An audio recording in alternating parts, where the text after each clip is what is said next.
طلاق یافتہ اور بیوہ خواتین کو بھی منحوس سمجھا جاتا ہے. اسی لیے وہ ان ابتدائی 13 دنوں کو 13 تیزی کہتے تھے. غزوہ خیبر بھی سفر کے مہینے میں منعقد ہوا تھا. اسی نسبت سے اس مہینے کو خالی کا مہینہ یا گھر خالی ہو جانے کا مہینہ بھی کہا جاتا ہے. اگر آپ اس چینل پر نیو ہیں تو چینل کو سبسکرائب کر دیجئے اور میری ویڈیو کو لائک اور شیئر کر دیجئے اور بیل آئیکن کو پریس کرنا مت بھولیے گا تاکہ میری ہر آنے والی ویڈیو آپ کو مل سکے. بسم اللہ الرحمن الرحیم. السلام علیکم. اللہ تعالیٰ کی مہربانی سے اسلامی کیلنڈر کا دوسرا مہینہ یعنی ماہ سفر ہم پر سایہ فگن ہونے کو ہے. جیسا کہ ہم سب جانتے ہیں کہ سفر کا مہینہ 3 حرمت والے مہینوں یعنی ذیقعد، ذی الحج اور محرم کے بعد آتا ہے. دور جاہلیت میں مشرکین بھی ان حرمت والے مہینوں کا احترام کرتے تھے اور ان مہینوں کے دوران جنگ و جدال موقوف کر دیتے تھے. لیکن سفر کا مہینہ شروع ہوتے ہی وہ اپنی پہلے والی کارروائیوں یعنی جنگ و جدال، فتنہ و فساد، لوٹ مار اور قتل و غارت گری کی طرف لوٹ جاتے تھے اور اپنے گھروں سے ان کاموں کے لیے نکل جاتے تھے. ان کے پیچھے ان کے گھر خالی ہو جاتے تھے. کچھ لوگ اپنی فیملیز کو ان خطرات سے بچانے کے لیے پہاڑوں کی طرف نکل جاتے تھے اور پیچھے ان کے گھر خالی رہ جاتے تھے. اسی نسبت سے اس مہینے کو خالی کا مہینہ یا گھر خالی ہو جانے کا مہینہ بھی کہا جاتا ہے.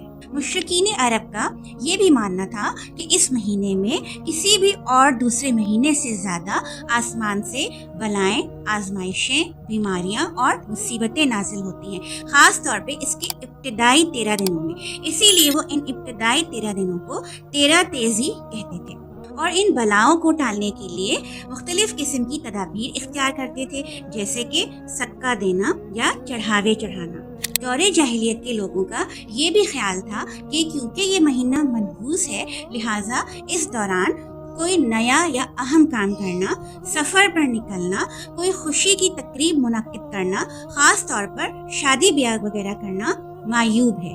حضور اکرم صلی اللہ علیہ وآلہ وسلم نے ان تمام فرسودہ روایات اور جاہلانہ توہمات کو جڑ سے اکھاڑ پھینکا اور فرمایا کہ لا سفر یعنی کہ سفر میں کوئی نحوست نہیں ہے، نہ ہی سفر کے مہینے میں کسی قسم کی کوئی غیر معمولی مصیبتیں، پریشانیاں اور بیماریاں نازل ہوتی ہیں. دراصل مصائب اور آزمائشیں تو ہر وقت ہی نازل ہوتی رہتی ہیں، لیکن ان کا نزول کسی خاص دن، مہینے یا سال کے لیے مخصوص نہیں ہے. مصائب و مشکلات کے نزول کے متعلق اللہ تعالیٰ نے قرآن پاک کی سورہ شورى میں اس طرح ارشاد فرمایا، اور تمہیں جو مصیبت پہنچتی ہے وہ تمہارے ہاتھ کے کمائے ہوئے اعمال کی وجہ سے ہے اور بہت کچھ تو اللہ تعالیٰ معاف فرما دیتا ہے. یعنی جو تکالیف، مصائب اور مشکلات ہم جھیلتے ہیں ان کا سبب زیادہ تر ہمارے اپنے اعمال اور گناہ ہوتے ہیں. لیکن ہمیں یہ بات بھی نہیں بھولنا چاہیے کہ یہ آزمائشیں اور مشکلات اکثر ہمارے گناہوں کا کفارہ بن جاتی ہیں اور کبھی کبھی بندہ مومن کے درجات کی بلندی کا سبب بھی ہوتی ہیں. جیسا کہ حضور پاک صلی اللہ علیہ وآلہ وسلم نے ارشاد فرمایا، مومن کو کوئی کانٹا نہیں چبھتا یا اس سے زیادہ کوئی تکلیف نہیں ہوتی مگر اللہ تعالیٰ اس تکلیف کی وجہ سے اس کا ایک درجہ بلند کر دیتا ہے یا اس کی بنا پر اس کا ایک گناہ مٹا دیتا ہے. بخاری شریف کی ایک حدیث کے مطابق بچے کے پیدا ہونے سے قبل ہی اس کے اعمال، اس کا رزق اور اس کا بدبخت ہونا یا خوشبخت ہونا لکھ دیا جاتا ہے.